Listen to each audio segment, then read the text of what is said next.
Hi, and welcome to Nothing Ventured, Not the Game. As always, I'm your host with the most, GM Jared, and today I'm joined by Rules Arbiter Steve. Yep.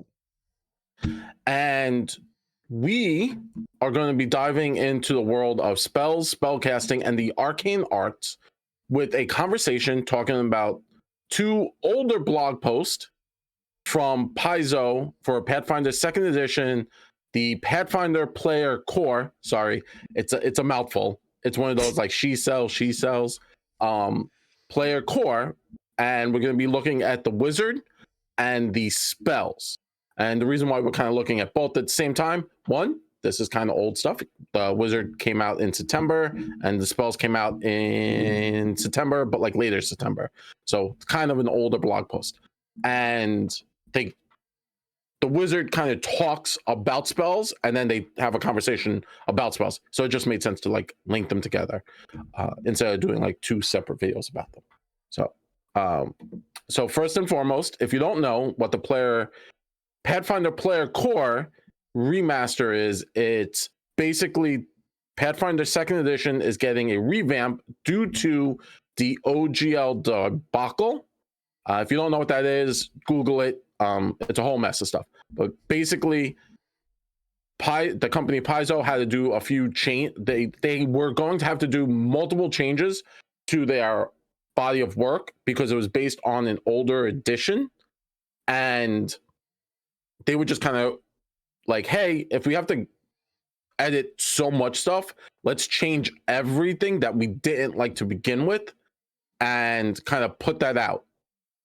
And that's what this is. So if you want to look at this as like Pathfinder updated, so it's like 2.5, you can look at it that way. I kind of look at it that way because there are a lot of updates to this. But one of the big changes is the classes and how the classes work, and even the lore and the emphasis behind the classes. So Steve, why don't you take us into the wizard and what they're going to be, what this blog post kind of talked about, and what's coming from the changes that we can expect. So as you see here, we can see the blog post right on the screen here.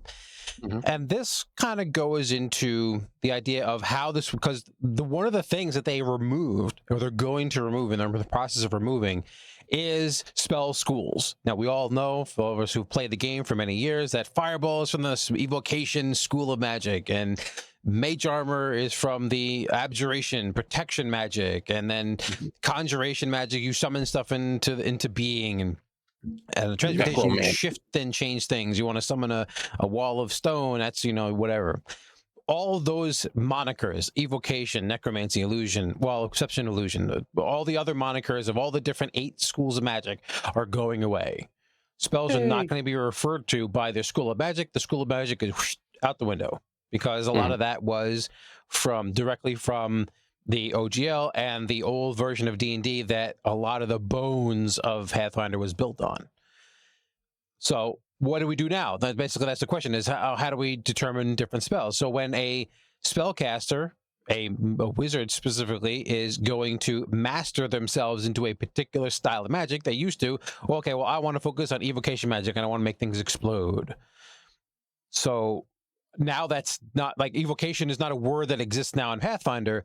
What was I as my wizard want to go to school for? So they developed this idea of, instead of it's the School of Magic, it's what college did you go to and where did you learn? Because obviously we all know that wizards are a learned spellcasting class. So sorcerers, they innately have magic and then just kind of unstable, and they kind of throw magic out there. Wizards have to learn the exact incantations and hand gestures and things they have to say and all that stuff to learn how to cast their magic. So Nerds. They go to a place. Nerds.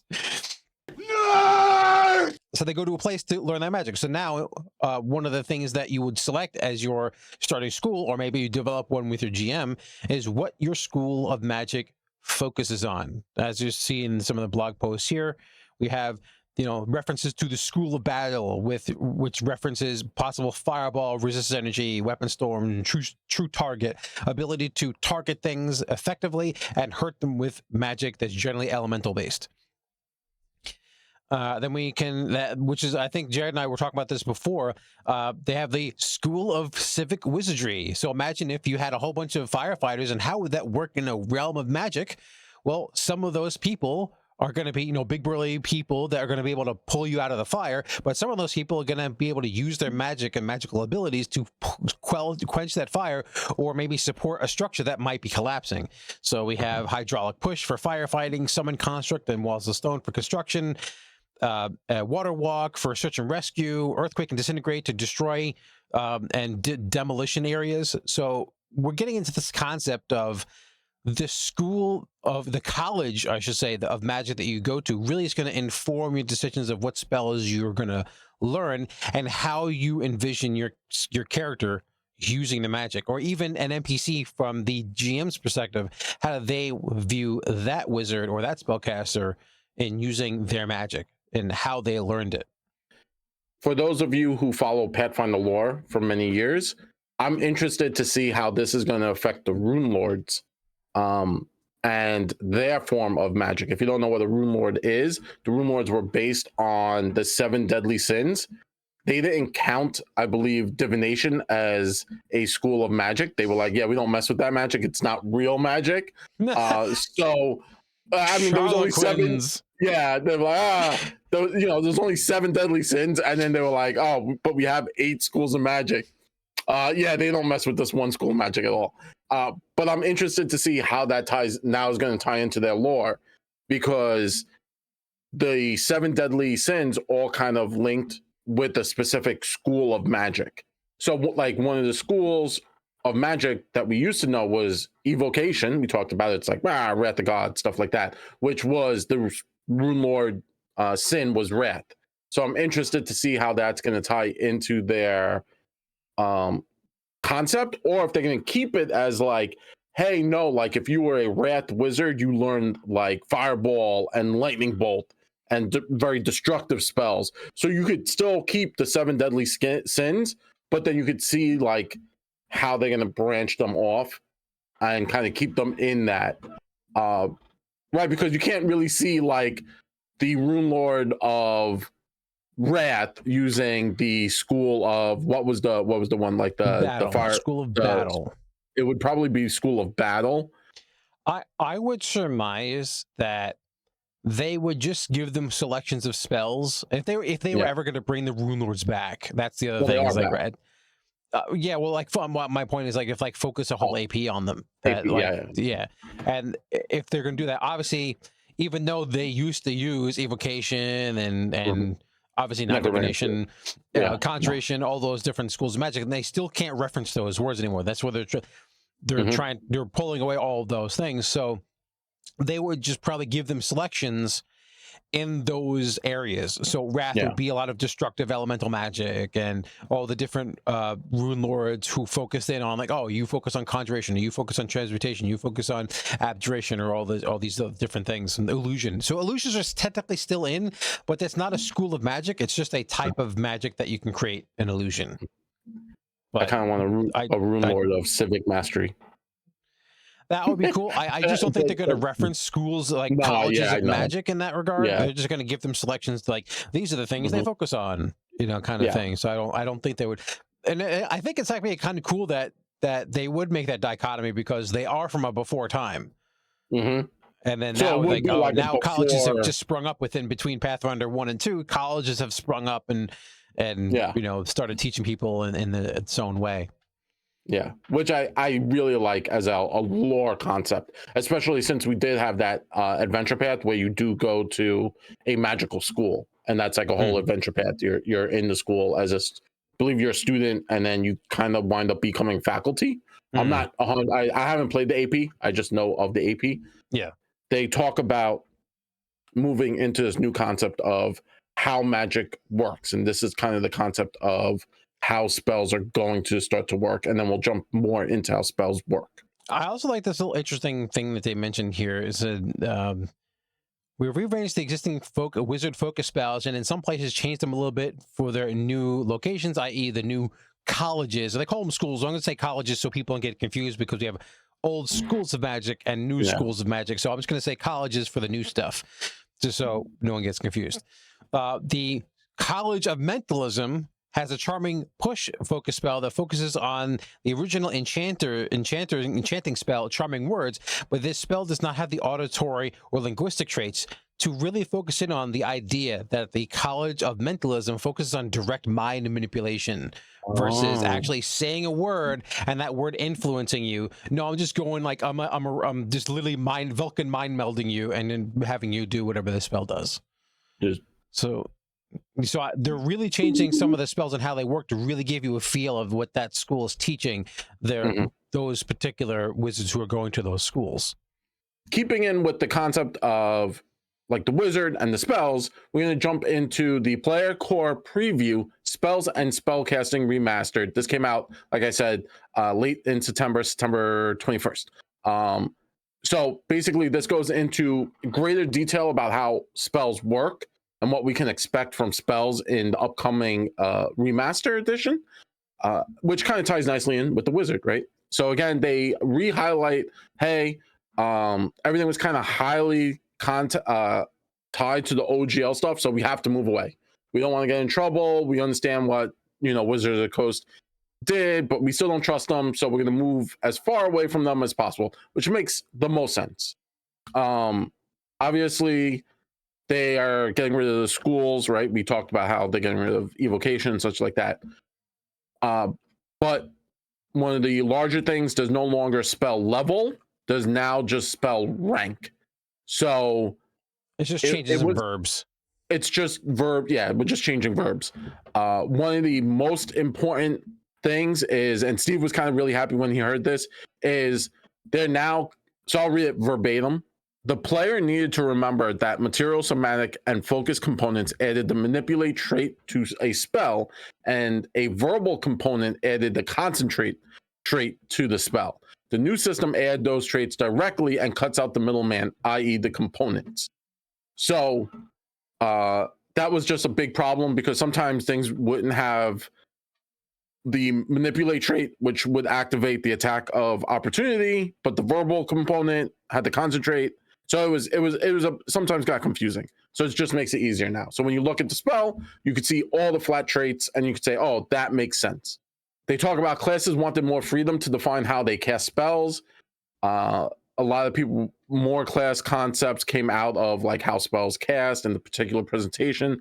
Ultimately, they decided to let the classes define how they cast the spells and let them dictate the mechanics rather than to have a constant system that they must use. And the reason why they talk about this is because of like how, like, they were just like, not every bard might play an instrument. A bard might tell a really great story, and stuff like that. So they kind of getting rid of that concept. Now, how do spells work and the such? This is kind of the meat and potatoes of this whole thing. Steve, why don't you go into like the statistics and what they kind of talk about and how they've changed the statistics and what we can look about from that. You are the math guy. Yeah, on the math dude.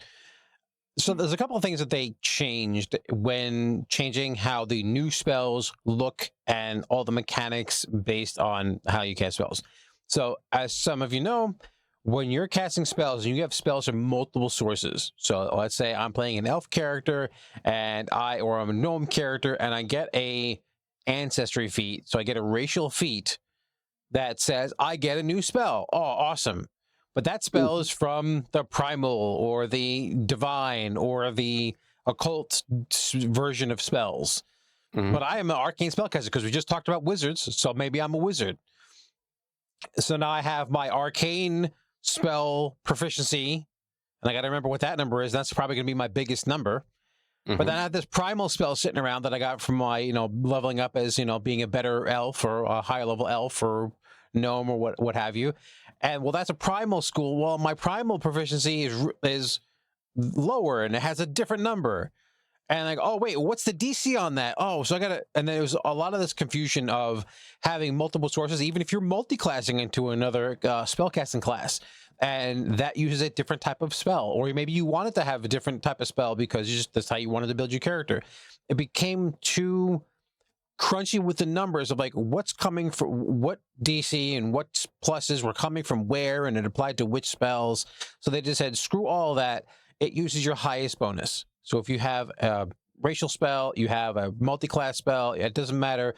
You just use your highest proficiency and your highest DC, and that clears all that up. So it makes it really easy to play a spellcaster, especially one with multiple traditions, which is now really cool because like I want to see more multi-tradition spellcasting happening in the game. Oh, just to clarify everything, they do say how do the attributes work now? Like, how does that work? Like if I'm just using, I'm trained in, it says like, oh, you're trained in spell attack modifier, and I'm trained in the spell DC, but I'm a bard cleric. Do I still have to worry about charisma and wisdom, or is it just bard or just cleric? With proficiencies, you always use your maximum proficiency, but you still have to know the key ability modifier for the class that where your spells are coming from. So for racial spells, that doesn't matter. It's always going to probably it'll probably tell you what stat to use in the little information blurb.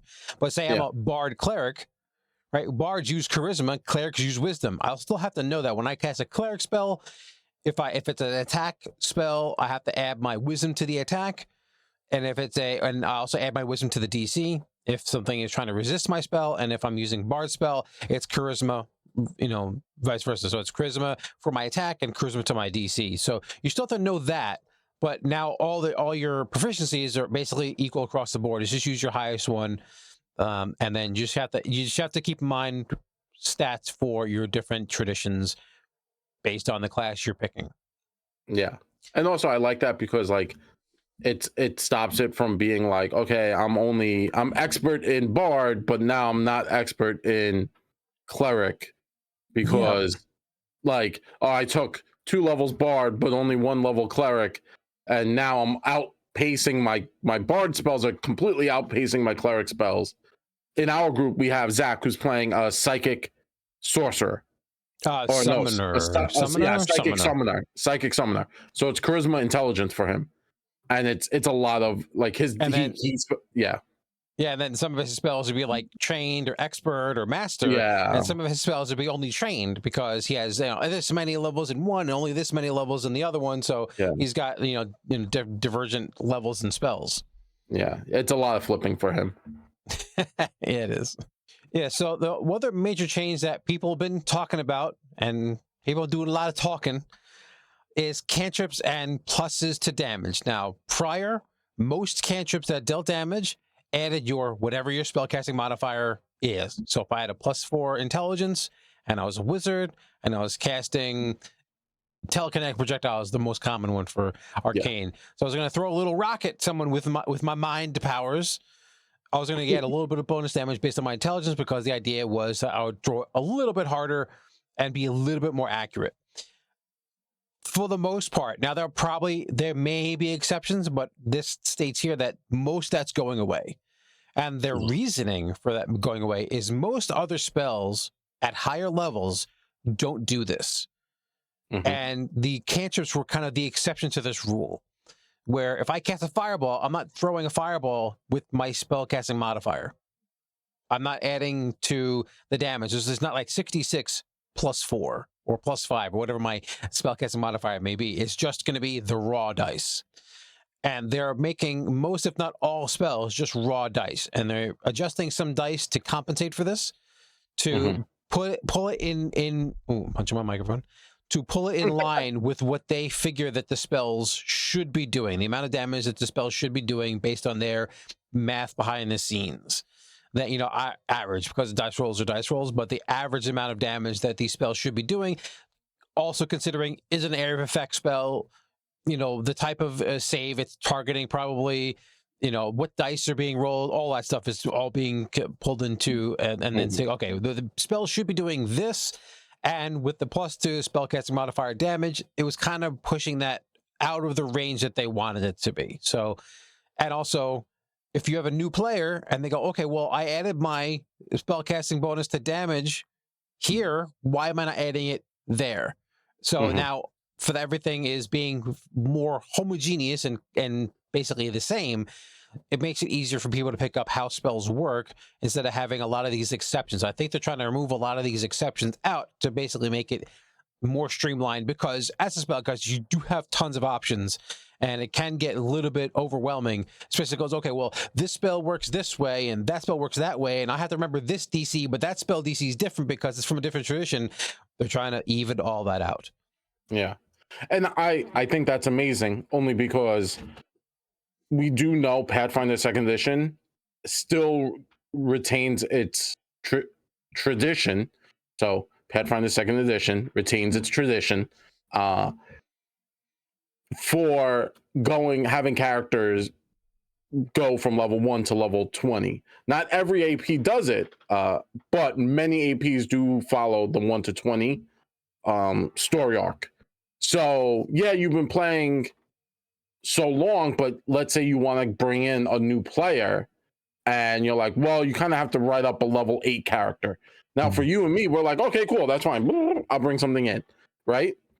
And then I'll pick up the paces as I go. But we've been playing for years. But let's say my little brother, he can now play because he's cool, and I want him to play with us, and my friends are cool with my little brother. He's no longer the geek and whatever, so he can play with us now because he's cool. So I'm like, hey, make a level 8 character, brand new. His eyes are gonna melt, and now everyone's gonna be like, oh man, who brought the little dude to play? So it's cool. It's cool that you can now have it a little easier to bring newer characters in at even higher level play, which is the fun level play, right? Because everyone, like level 1 to 3 is cool, but level like 15 to 20, when you're fighting gods and raining meteors down on each other, that's even way cooler. And having meteors thrown on you. Yeah, that's just in general. Because I do we can have the conversation online. There are a lot of people angry at the new numbers. We haven't seen everything. I understand there are a lot of points to be made. People feel that I only have so many shots in my arsenal because of how many spells I can cast. So to be limited on the amount of damage might hinder me as a player, right? Because I want to come into that room, I want to kick in the door and just drop that AoE spell of damage. And then the argument here is, well, the fighter can always keep swinging their sword, but the wizard can't always keep dropping those nukes. And as older gamers, we always knew the expression quadratic wizard, linear fighter. Yeah. And that's the old expression. The wizard, as they progressed, became, you had that ramp, and the fighter just kind of stayed straight along. But now I think they kind of wanted to make linear fighter, slow bell curve wizard. Also, there is some argument to be made that the fighters and the martial characters were they had to spend one action to do their thing. So I spend one action, I swing my sword. Mm-hmm. Okay, well, most spells are 2 actions, so I'm spending twice as many actions and getting less benefit. And now I'm even getting less benefit beyond that because we're losing a little bit of damage from our cantrips. So that may be modified with actions. We haven't seen that. Actually, we do have some examples of spells that are down here, so we may see some changes in dice. We may see some of that. But the idea that I understand some of the trepidation from players saying, you're just making me weaker because I have to spend more actions on my turn to do the same, now even less than I could do before. But I will say that I will just going to hold out and wait until the final product is done to see if it's that bad. I always say that spellcasters of any type still have the versatility of almost AoE at will. They can, yes, it may cost them a spell slot, but they have way more options to area effect spells against other people. They have way more access to mess with, not just damage, but mess with, they do other conditions and other things to enemies. And for the most part, they're ranged. So that comes at some cost. Yeah. I mean, truthfully, right, the fighter might have to spend a whole turn to set up their next turn, while the wizard can kick in the door and AoE the whole room. or the wizard can kick in the door, blind a whole room, or drop a ball of darkness, or like even like I've been in fights where the things are resistant to my non-magical sword because I'm doing slashing damage, and guess what is super resistant to precision damage, Steve? Oozes. Oozes, Steve. Steve loves I don't know what you're talking oozes. about. Yeah, I know. But like, it's resistant to my entire class. Dope, Steve. But the wizard can just be like fireball, and it goes over fine. Yeah, so I and think the other that's thing the is that trade-off.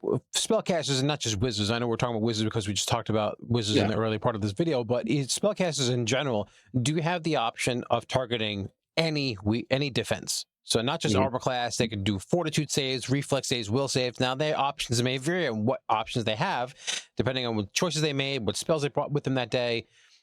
But they still have the option of targeting a variety of defenses, where marshals have the only option of, I'm going to target you for damage purposes. I have to target your AC, and I have to hit you with my weapon. Whether that's a ranged weapon or melee weapon, I still have to target you with that. And I don't have an option of targeting your other saves for damage purposes. I know that there's some athletic stuff that does focus on other things, but you know, wizards have, or spellcasters in general can go, okay, well, no, I'm going to target your reflex save because I know you're slow. Those big giants are maybe strong and have a high fortitude save, but I know your weakness, or I know your weakness is wisdom, whatever. And these are where your knowledge checks are going to come in, so you'll be able to know what to target. Not to start a flame war, let's look at the cantrip. Yeah, let's look at the cantrip they give us. So they give us the Caustic Blast, and it says right here, 2-action cantrip. And then right under it, like we said before, they got rid of like the manipulate somatic, verbal. Now it just said it's acid, it's a cantrip, it's concentrate and manipulate. So now you know off the bat all those. It tells you the traditions: arcane and primal, range 30 feet, and area. It's a 5-foot burst. And its defense is a basic reflex save. And if you're new to the game and you're new to Pathfinder 2nd Edition, basic reflex save means if you save and you don't critically save, you still take damage. But you take half. If you critically save, you take no damage and you're solid. So that's an important thing to know. You fling a large glob of acid that immediately detonates, spraying nearby creatures. Creatures in the area take 1d8 acid damage with a basic reflex save. On critical failure, they also take 1 persistent acid damage. Heightened 2+, meaning at 3rd, 5th, and every odd level, you gain an additional d8, and the persistent damage increases by 1. So remember, because of the OGL, they had to remove certain verbiage. So they're this saying spell this used to be acid blast, or acid sphere, acid or whatever. splash. Yeah. So originally, acid splash, what did it say? It said it's basically all the same. You splash a glob of acid, make a spell attack. If you hit, you deal d6 plus 1 acid damage. On critical success, they also take 1 persistent acid damage. And then heightened, the initial damage increased d6 plus your spellcasting modifier, and persistent damage increases to 2. And then it keeps going to heightened to 9th level. And then you now have 4d6 plus your spellcasting modifier. Your persistent damage is 5. Oh, and the splash increases to 4. So it goes from the splash increases to 4. So they took out the extra damage from your spellcasting modifier, but they raised the dice up. Yeah. And it's not on, I like this, it's not on a critical success. So it's not the acid splash says make a spell attack. Oh yeah, if you get a critical success. Yeah, this is on a failure, which is better for you because it's a basic reflex save. So if the monster just fails, or if it saves, it still takes the damage. It takes regular damage, but only on the critical failure. It's when it takes that persistent damage. Yeah. It's heightened 2+, Now the other acid It's splash only similar. It's worded differently, but it's similar. Yeah. Now the acid splash did go to only heighten to 9th level. This says heighten 2+. So my assumption is it will go all the way to 19th level as it heightens. You understand what I'm saying? Spell rank only goes to 10th. Oh, spell rank. Got it. Yeah. Got it. Yeah. So this is the same thing. This is not your character's level. This heighten +2 is not your character's level. It is the spell level, and spell rank, excuse me. No, it's spell rank. It goes to technically 10th, but it won't go any higher than 10th. So this spell will stop gaining power at 9th level, which means you're going to be 20th level, around 20th level anyway. Yeah. So that would be, I think 17 is when you're going to get 9th level spells. So this is when this would go up. So that would be 4d8 and 4. So it'd be 5d8 because you get the 1 and then you get 4 more. Yeah. So it'll be 4d8 and 5 persistent. 5, 7, 9. Yeah, you get 4 more, so it's 5. So 5d8 and 5 acid persistent if they critically fail. Yeah, which isn't terrible for a cantrip, right? You have to remember you have infinite cantrips. They also go in here that they revamp the non-damaging cantrips for just to make them work the way they were intending to. Also, sometimes they were revamping it just for OGL purposes to get rid of them. But we're just going to skip over this. Look, we'll leave a link to all these blog posts in the description below, so you can, if you want to read the whole thing. We're going to jump to focus spells and see how those changed, because there was a big change in how focus spells and focus points work. There was a lot, like focus spells were confusing originally, and I'm still confused about focus spells. So you only got one focus spell, and then you would continually get focus points for every focus spell you got. Right, Steve? No. Okay. So the way it used to work is most spellcasting classes, most full spellcasting classes. So some classes got spells later, but for the most part, for your big classes, your clerics, your sorcerers, your wizards, your bards, they all got focus spells, which is really geared towards how those classes cast spells. Yeah. And the way they get it is a lot of them started with a single focus point and a special spell that only they would have access to. So if you're talking about wizards, see your earlier part of this video, back if I wanted to be an evocation wizard, I would get a special focus spell that no other, only if you were an evocation wizard, you would get this focus spell and you would get a focus point. For transmutation, you get the special transmutation one. You get abjuration spell. You get these special spells that only you'd have access to. As you level up, all these spellcasting classes had options as feats, and you can take the feat, and a lot of times they would grant you a spell and a focus point. Not always, because there were some instances where you get a spell and no focus point. But for the most part, you would gain a spell. If you pick the right feat, if you wanted to pick the focus spell feat, you would gain a new focus spell, and generally you would gain an increase to your focus pool. The increase would max out at 3. You can have as many focus spells as you can have feats for that you could normally have access to, but your focus point limit was stuck at 3, and that's still the case. But the way they've done it now, where is every time I gain a focus spell, there's no more verbiage saying this would also gives you a focus point. Every single time you get a focus spell, you get a focus point, but the max is still 3. But if you only had 2 focus spells and you decided you didn't want any more focus spells, you're going to be you have 2 focus points and your 2 focus spells. But you can have 9 focus spells. Let's say I'm just throwing a number out there. You can have 8 focus spells and you'd have 3 focus points. Got it. Yeah. So it doesn't matter how many focus spells you have. Once you pass 3, once you hit 3, it doesn't matter. That's your max. Yeah. And then you can refocus for 10 minutes to regain 1 focus point, regardless of how many focus points you spent. And that's kind of how it works now.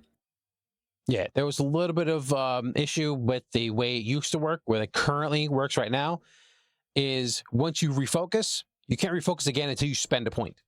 And that was a big contention because, like, I don't want to spend too many of these because I can only get 1 back. Yeah. And there may be a time where I need to cast 2 in a fight, and I might be, SOL a little bit because I went to 0 points, and I refocus and I get and I refocus, I get 1 point back, and I can't refocus again. So they removed that thing. You can keep refocusing up to your maximum to 3 if you have however many focus points you have, but assuming that you max out at 3, You can keep refocusing. There's no more limit on the refocusing and having to use a spell in between. So it's easier now to understand. So that you can have as many focus spells as you want. You can only have 3 focus points, which is super easy to understand. They just go into the fact that they looked at the focus spells, especially the ones that weren't performing the way they were intended to or the way they should, and they retooled them, and they basically tried to make these focus points and focus spells special, because they are supposed to be special because only a limited number of people can cast these spells. So even though all clerics can cast all kinds of healing spells and harm spells and, holy art, shields of faith and all this holy stuff, only certain ones can cast those domain fire spells. Only certain ones can cast those domain luck spells. So the idea that even though every wizard can cast fireball, not every wizard can cast the evocation focus spell. So they try to make these things really the idea of them really special. And like I said, some of them didn't really work, or they kind of worked in a really bad way. They tried to clean all of those up. Yeah, which is great. That looks nice. I'm glad for that. So again, these blog posts aren't super duper long. We've definitely went into a lot more detail, but like Steve said, we're gonna have links in the stuff below. So as always, want to say thank you very much for giving us your time, and if you could do us a solid and like and subscribe, and then share this with your friends, but more importantly, share it with your enemies. That's the most important part. Give to your enemies. But from all of us here at Nothing Venture, Nothing Game, we love rolling dice, giving advice with a little bit of that New York spice. Say goodbye, Steve. Later.